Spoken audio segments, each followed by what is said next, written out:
ఈ పెంట్రిచ్ ప్రిజన్లో మొత్తంగా 11 మంది నేరస్తులని ఉరితీశారట. అందులో చివరిగా 1967లో రొనాల్డ్ రియాన్ అనే వ్యక్తిని ఉరితీశారు. దాని తర్వాత ఆస్ట్రేలియాలో ఉరి శిక్ష అనేది రద్దు చేసేశారట.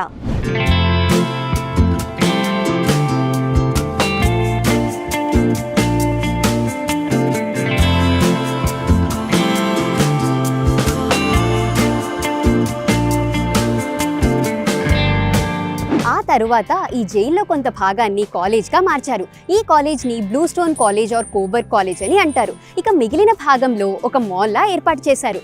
ఈ మాల్లో prison tours, food and restaurants, హోటల్స్ని కూడా ఏర్పాటు చేశారు.